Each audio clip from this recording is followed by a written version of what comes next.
Assalamualaikum warahmatullahi wabarakatuh. Selamat datang di channel Haukola, channel kisah inspirasi dan edukasi Islam yang dikemas dalam bentuk animasi. Belajar tentang Islam jadi lebih menyenangkan. Setiap peradaban pasti memiliki sejarah mengenai pertempuran yang sangat bersejarah, yang mana pertempuran ini memainkan peran penting dalam sejarahnya. Bagi umat Islam, Perang Badar adalah peristiwa besar, di mana umat Islam setelah mengalami pengusiran dari rumah mereka di Mekah dan mengalami berbagai penganiayaan, akhirnya mereka mampu mengalahkan pasukan Quraisy yang sangat kuat.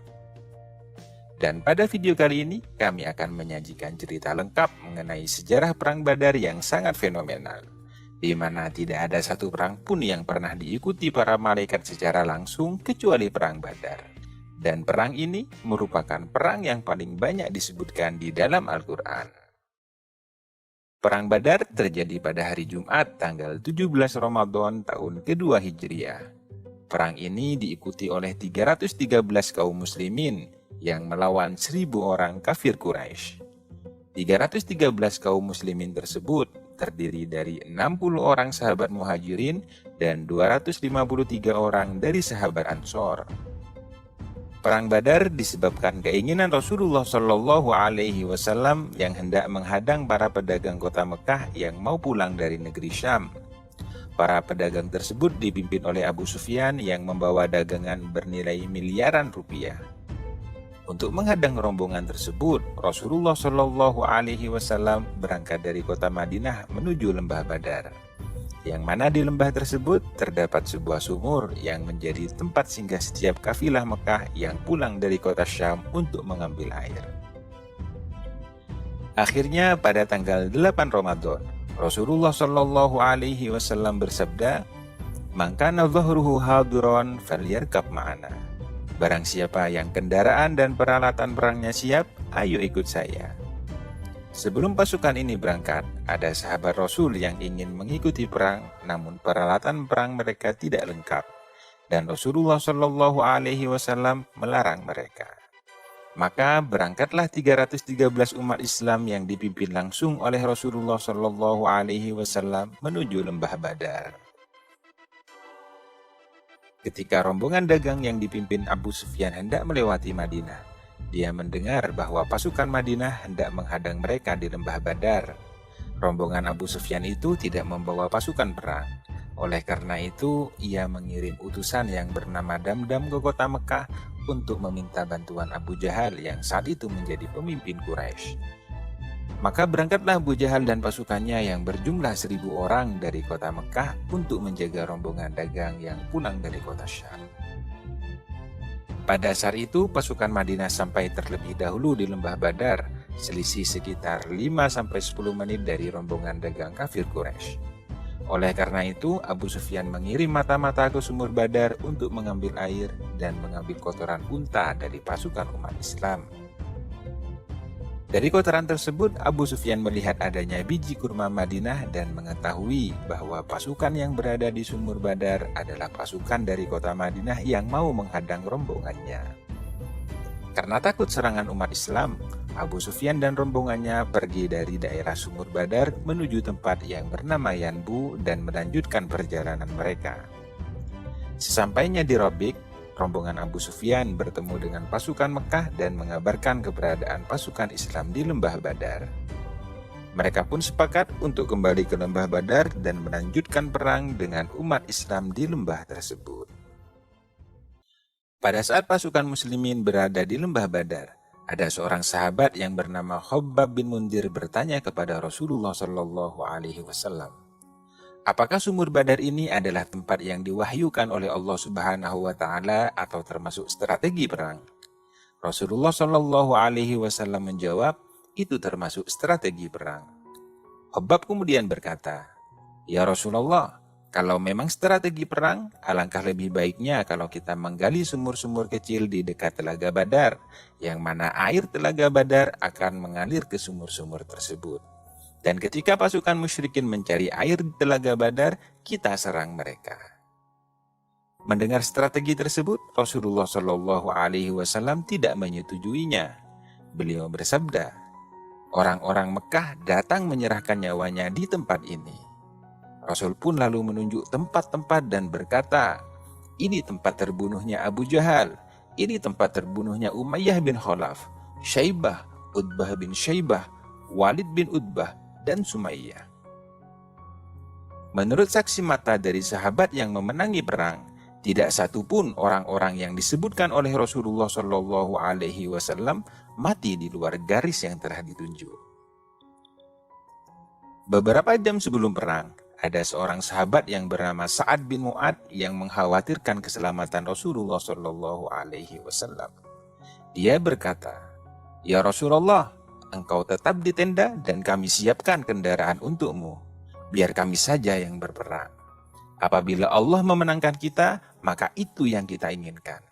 Namun apabila kita kalah, engkau bisa pulang ke Madinah dan mintalah bantuan dari umat Islam di sana. Tidak seorang pun dari kami yang ada di sini merasa lebih baik daripada mereka yang berada di kota Madinah. Mereka akan mati-matian membela engkau." Maka Rasulullah Shallallahu Alaihi Wasallam pun berada di tenda yang telah disiapkan. Singkat cerita, ketika kedua pasukan berhadap-hadapan, Abu Jahal mengusulkan untuk perang tanding saja. Maka majulah 3 orang dari masing-masing pasukan. Pasukan musyrikin diwakili oleh Utbah bin Rabi'ah, Syaibah bin Rabi'ah, dan Walid bin Mughirah, ayahanda dari sahabat pemberani Khalid bin Walid. Dan pasukan muslimin diwakili oleh Ali bin Abi Thalib, Hamzah, dan Ubaidah, yang mana ketiga-tiganya telah ditunjuk langsung oleh Rasulullah Shallallahu Alaihi Wasallam. Maka dimulailah pertempuran dengan perang tanding antar kedua pasukan, dan semua utusan muslimin memenangkan perang tanding tersebut. Sebelum perang berkecamuk, Rasulullah Shallallahu Alaihi Wasallam berdoa, "Intuhlik hadhil isabah, falam tu'bad fil ard."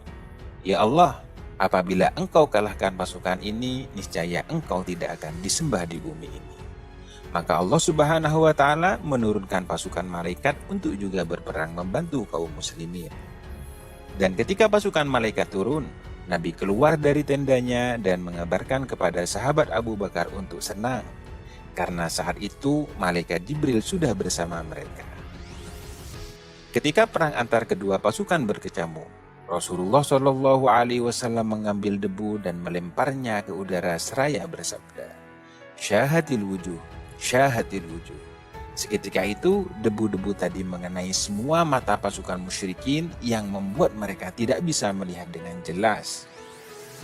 Dan akhirnya peperangan tersebut dimenangkan oleh umat Islam dengan kemenangan yang sangat telak. Dari 313 pasukan muslimin, 14 di antara mereka menjadi syahid dalam peperangan ini. Dan ada 70 orang kafir Quraisy yang mati, di antaranya adalah Abu Jahal. Sisanya melarikan diri ke kota mereka dan ada pula yang ditawan oleh pasukan Islam. Abu Jahal sendiri dibunuh oleh sahabat Abdullah bin Mas'ud setelah ia dikalahkan oleh sahabat Muawwid dan sahabat Mu'ad yang berhasil membuatnya tersungkur ke tanah. Ada banyak kejadian aneh yang terjadi di dalam perang Badar. Di antaranya adalah pengakuan banyak sahabat yang mengatakan bahwa leher musuh mereka terputus terlebih dahulu sebelum pedang mereka menyentuhnya. Kejadian ini menunjukkan bahwa pada perang ini para malaikat turun langsung sebagai tentara dan mengikuti peperangan. Falam taqtuluhum walakinnallaha qatalahum wa ma ramaita idz ramaita walakinnallaha rama. Oke, itulah sejarah lengkap tentang Perang Badar. Apabila suka dengan video ini, klik like. Dan apabila tidak suka, klik dislike. Tapi jangan lupa untuk subscribe channel Hauqolah. Akhirnya, wassalamualaikum warahmatullahi wabarakatuh. Bagaimana anak-anak? Sudah menonton video yang dikirim Bu Guru tentang Perang Badar? Ya, alhamdulillah kalau sudah menyimak semua. Nah, dari sejarah Perang Badar dapat kita ambil hikmah bahwa ketika kita menjalankan puasa tidak boleh bermalas-malasan. Kita semua sebagai umat muslim harus mengisi bulan Ramadan dengan kegiatan-kegiatan yang bermanfaat, ya. Maka tugas hari ini adalah kita tulis kegiatan kita selama bulan Ramadan di bawah ini, ya. Contoh, Bu Guru selama bulan Ramadan tadarus Al-Qur'an, kemudian membantu ibu memasak, kemudian menyapu halaman rumah, kemudian mencuci pakaian, kemudian mencari takjil, keluar rumah, boleh ya. Tulis kegiatan kalian di bawah ini ya. Oke, semoga bermanfaat. Wassalamualaikum warahmatullahi wabarakatuh.